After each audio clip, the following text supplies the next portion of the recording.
Assalamualaikum warahmatullahi wabarakatuh. Perkenalkan, nama saya Ahmad Afif Arfianto SPD. Saya adalah guru pengajar di MTS Nurul Islam Jebol, mata pelajaran fikih, dan juga saya adalah mahasiswa PPG Daljab BED 1 2025 dari LPTK IAIN Curug. Hari ini saya akan mempersembahkan video pembelajaran saya di kelas 7 dengan materi bab sholat sunnah. Untuk itu mari kita saksikan bersama. Assalamualaikum warahmatullahi wabarakatuh. Oke nih Pak. Assalamualaikum warahmatullahi wabarakatuh. Waalaikumsalam warahmatullahi wabarakatuh. Selamat pagi anak-anak. Gimana kabar kalian pagi ini? Oke, sebelum kita memulai pelajaran, mari kita berdoa dahulu biar nanti pelajaran kita diberi kelancaran oleh Allah dan kita mendapatkan ilmu yang bermanfaat barokah di dunia atau akhirat. Amin. Untuk doa silakan dipimpin oleh Agustina Ramadhani. Ingin ditembok. Teman-teman mari kita berdoa. Bismillahirrahmanirrahim. Alhamdulillahirabbil alamin. Rabbi zidni ilma warzuqni fahma. Amin ya rabbal alamin. Ya anak-anak, terima kasih.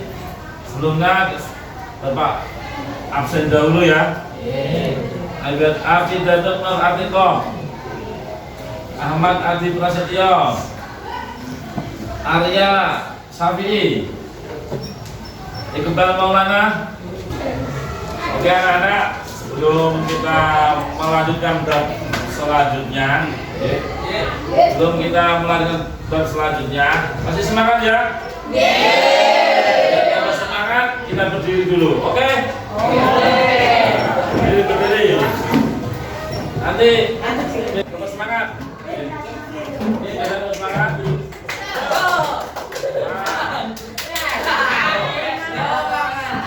Satu, dua, tiga.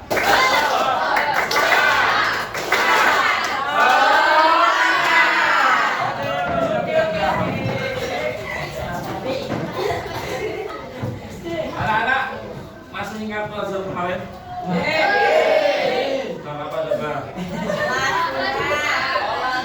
Ya, pelajaran sebelum bab sholat sunnah. Ayo, materinya apa? Oke. Sebelum sholat sunnah. Ayo. Ya Mas Rafi, apa Mas Rafi? Oh, sholat dalam keadaan darurat atau dalam keadaan darurat. Tadi kan kemarin sudah diterangkan, ketika kita tidak bisa sholat dalam sholat fardu, tidak bisa dalam berdiri, maka kita boleh untuk itu tadi boleh dengan tidur ya, tidur miring. Itu pokoknya jangan sampai waktu 5 waktu itu jangan tidak melaksanakan sholat. Bahkan kalau sudah tidak bisa tetap sholat yang hurmatil waktu, seperti orang yang sakit sudah tidak bisa wudhu, tidak bisa tayamum, tetap wajib sholat supaya tidak berdosa. Nah ini wajib berdoa. Mari kita sudah menerangkan sholat wajib dan bagaimana cara melaksanakannya. Sekarang pagi hari ini kita akan membahas tentang sholat sunnah.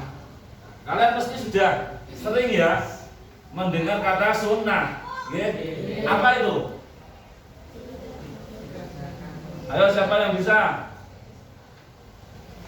Ayo. Oh, Mbak Intan, sunnah itu apa? Sunnah. Wajib itu perkara yang ketika dilaksanakan mendapatkan pahala, ketika ditinggalkan mendapatkan dosa. Sekarang kita sholat sunnah. Sunnah itu apa? Coba Mbak Isnain. Sunnah itu apa? Oh ya betul, 100 buat Kak Isna, tepuk tangan. Sunnah itu perkara yang ketika dilakukan mendapatkan pahala, ketika ditinggalkan mendapatkan dosa. Itu sunnah. Tahu sudah paham? Sunnah. Kalau bahasa Arab ma yusabu fi'luhu wala yu'aqabu tarkuhu. Perkara yang dilaksanakan mendapat pahala, ditinggalkan tidak dosa. Sholat sunnah ya begitu. Ya, sebelum kita harus tahu tujuan pembelajaran kita ya. Tujuan pembelajaran kita setelah materi ini kalian supaya bisa membedakan sholat sunnah dan wajib. Tadi sudah diterangkan sholat sunnah itu harus boleh ditinggalkan, tidak dosa, tapi kalau dikerjakan mendapatkan pahala. Tadi ya harus bisa membedakan, menggolongkan jenis-jenis sholat sunnah. Nanti menjelaskan tata cara melaksanakan sholat sunnah tertentu, harus bisa melaksanakan sholat sunnah dan diterapkan dalam kehidupan sehari-hari. Baik, ya. Pengertian sholat sunnah, sholat sunnah. Pengertiannya, sholat sunnah adalah sholat yang dianjurkan oleh Rasulullah. Jadi tidak diwajibkan, tapi dianjurkan. Namun tidak diwajibkan ya. Dikerjakan mendapat pahala, ditinggalkan tidak berdosa. Walaupun seperti itu, kalau dalam ulama itu menggambarkan bahwa perkara wajib itu hanya modal kita. Kalau ingin bakti atau untung di akhirat, kita harus melaksanakan sholat. Dalam hadis qudsinya, wa ma taqarraba ila 'abdi bi syai'in ahabbu ilayya mimma faratu alaih. Allah berkata, tidak ada perkara yang untuk taqarrub, untuk mendekatkan diri dari hambaku kepadaku lebih saya sukai kecuali sholat, kecuali perkara yang fardu. Jadi perkara yang paling baik kalian lakukan itu disenangi Allah itu perkara yang fardu. Jadi jangan sampai meninggalkan fardu. Tapi wa ma yajalu abdi yataqarrabu ilayya bin nawafil hatta uhibbahu. Tapi Allah juga menerangkan, ketika hambaku bertakarub mendekatkan diri denganku dengan perkara-perkara sunnah, maka aku akan mencintainya. Ketika kita dicintai Allah, sudah beres semua. Karena ketenangan itu ketika mendapatkan ridhonya Allah. Gitu? Maka kuntu sam'ahu alladzi yasma'u bi. Kata Allah, aku akan menjadi pendengarannya kaula tersebut, hamba tersebut. Maksudnya apa? Maksudnya pendengarannya akan dijaga dari perkara-perkara haram. Tapi ketika hamba itu melaksanakan kesunahan-kesunahan, maka Allah akan senang. Dan Allah akan menjadi pendengarannya. Dan pendengarannya akan dijaga dari perkara yang haram. Wa basaruhu alladzi yubsiru bihi. Allah akan jadi penglihatannya. Paham nggih? Ini keutamaan sholat perkara sunnah. Maka kita jangan sampai meremehkan perkara sunnah. Orang yang meremehkan perkara sunnah berarti dia tidak punya himmah, semangat dalam agama itu. Makanya jangan sampai kita seharian kita juga harus melaksanakan sholat sunnah. Perkara wajib laksanakan wajib, sunnah latihan sedikit demi sedikit supaya menjadi kebiasaan. Lanjut. Nah, jenis-jenis sholat sunnah. Jenis sholat sunnah dibagi sholat sunnah muakkad, ada sholat sunnah yang belum muakkad. Muakkad itu apa? Sholat sunnah yang sangat dikuatkan atau Rasulullah selalu mengerjakan dan jarang meninggalkan. Sholat sunnah dibagi dua ya, dua jenis apa? Sunnah muakkad, sholat sunnah belum muakkad, sholat sunnah yang tidak dikuatkan atau Rasulullah kadang mengerjakan, yang kadang untuk itu, selanjutnya kita harus mengetahui macam-macam sholat sunnah muakkad. Satu, sholat sunnah muakkad itu adalah sholat sunnah rawatib. Rawatib. Apa itu sholat sunnah rawatib? Sholat sunnah yang mengiring-iringi sholat fardu. Kalau sebelum sholat fardu dinamakan sholat sunnah apa? Qabliyah. Kalau sesudah sholat fardu dikatakan sholat sunnah apa? Ya. Oh. Lakukan. Potongannya kurang terbiasa melaksanakan sholat sunnah qabliyah biasakan. Langsung sesuai kelompok yang tadi dituliskan. Kelompok satu apa? Laki-laki sama laki-laki, perempuan sama perempuan. 5 kelompok ya. Pas. Nanti saya bagikan ini kertas, ada tulisannya sholat sunnah. Nanti di sini saya akan menuliskan sholat sunnah muakkad dan biru muakkad. Nanti kalian nempelkan. Yang ditulisan ini kalian bahas dengan kelompok kalian. Apakah ini sholat sunnah muakkad atau biru muakkad? Begitu ya? Paham maksudnya? Nah, sekarang bagi kelompok. Kelompok 1, 2, 3, 4, 5, 6. Jadi 1. Ayo di sini sampai sing apik itu tenanan iki. Ayo, kursinya di bawah sini, Mas. 3. 2, 3. Berarti berapa orang sih? Oh, ya 4. 1, 2, gimana? Tapi mubeng buat oke. Wes oke menyatu jadi 5 kelompok. Masuk sini, Mbak. Masuk sini. Ada ke depan. Oh, ini ada ke depan ini. Ayo, Mas. Ada ke depan. Mas. Mbak. Sana. Ya, sana. Nah, ini berarti ada berapa kelompok? 1, 2, 3, 4, 5, 6 kelompok ya. Nanti saya bagikan kertas ini. Nanti kalian bisa menaruh perwakilan dari kelompok kalian untuk ditempelkan di papan tulis sesuai dengan kriteria jenis sholatnya. Ini untuk kelompok 1 Mas ya. Kelompok 2, kelompok 3, kelompok 4, kelompok 5. Ada berapa ini? Oh, kelompok 6 ini. Kelompok 6. Ini kelompok 6. Oke, kalian diskusikan dengan teman kalian. Oke. Diskusikan dengan teman kalian. Itu sholat-sholat yang tertera dalam kertas itu menjadi sholat jenisnya apa? Nanti bisa dievaluasi di papan tulis. Saya ambilkan kapur dulu ya. Kalau kapur dulu sama apa? Belakangnya dikasih nanti sudah ke temannya. Ya. Ditempelkan nanti ditempelkan di papan tulis. Coba dia dibahas. Ayo dibahas dengan temannya jenis sholatnya. Dibahas. Tentukan. Nanti saya beri nilai loh.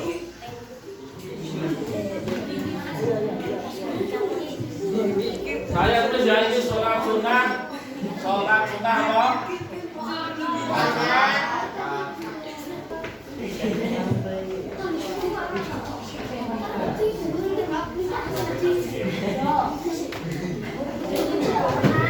Dan nanti kertasnya, dengarkan kertasnya kalau kalian maju, nanti kalau yang ditulis di kertas kalian itu sholat sunnah muakkad, maka tempel di sini. Kalau biru muakkad, tempel di sini. Kalian bahas dulu dengan teman-teman kalian, dengan kelompok kalian. Ayo, bahas, bukan sudah.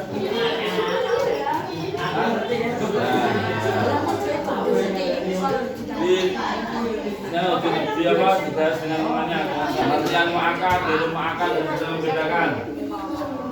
Ayo, nanti dikasih double tip ya, dikasih double tip. Ayo dikasih double tip, nanti tempelkan. Salah nggak apa-apa. Makanya ini, tapi dipikir dulu, dibahas dulu. Jangan ngawur, dibahas. Sudah ya? Ayo dari kelompok 1 maju, kalian tempelkan yang ditulisan kalian itu sholat sunnah apa? Ayo silakan perwakilan dari kelompok 1 Mas Reza. Silakan Mas Reza. Semua di bawah satu-satu, berapa? 4 kan? Ya maju satu-satu. Ayo tempelkan. Sudah dibahas dengan mana?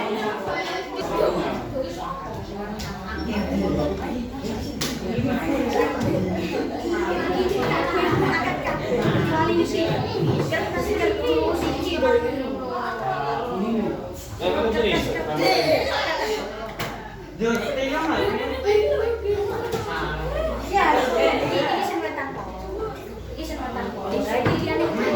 Ayo kelompok 2. Kelompok 1, 3 ya. Kelompok 2 ayo.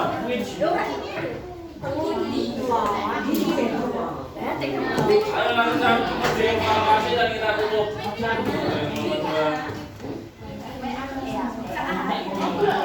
Nanti ketuanya Mas Abidjan. Oke.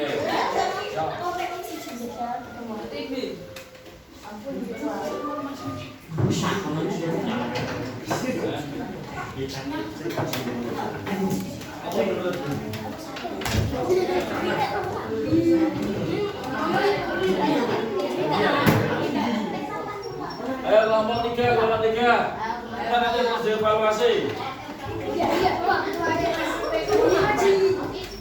Diingat-ingat ya, mulainya kelompok 3 mana? Kelompok 2.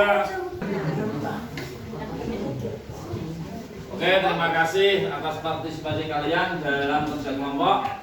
Untuk itu kita evaluasi bersama, oke? Yang pertama, dari kelompok 1, sholat 2 gerhana adalah sholat sunnah muakkad. Betul atau salah? Sholat gerhana. Sholat gerhana itu maksudnya sholat ghairu muakkad. Bagaimana kelompok 1 salah satu ini? Sholat gerhana sifatnya ghairu muakkad. Ingat-ingat, sholat yang muakkad tadi sholat rawatib yang 2 sebelum subuh, ya. 2 rakaat sebelum dan sudah zuhur, 2 rakaat sudah maghrib, 2 rakaat sudah isya. Terus sholat malam, tahajud, tarawih, witir, tahiyatul masjid itu sholat sunnah muakkad. Oke anak-anak, gimana pelajaran hari ini? Senang ya? Nah, tadi kesimpulan pada hari ini kita itu harus semangat untuk melaksanakan ibadah sholat sunnah. Tadi sudah diterangkan ya bahwa sholat sunnah ada 2 macam, sholat sunnah muakkad dan ghairu muakkad ya. Nanti ini bisa dijadikan kalian untuk kebiasaan sehari-hari. Membiasakan sholat sunnah sejak dini nanti akan menjadi kebiasaan ketika kita sudah besar. Kita akan bertanggung jawab untuk melaksanakan ibadah kepada Allah. Ya anak-anak, pelajaran hari ini kita cukupkan hari ini. Tugas kalian nanti kalian di rumah menerapkan materi pada hari ini untuk kehidupan kalian.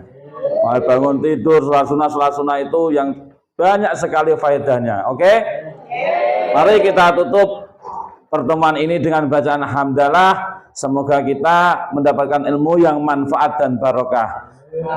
Alhamdulillahirabbil alamin. Cukup sekian. Wassalamualaikum warahmatullahi wabarakatuh.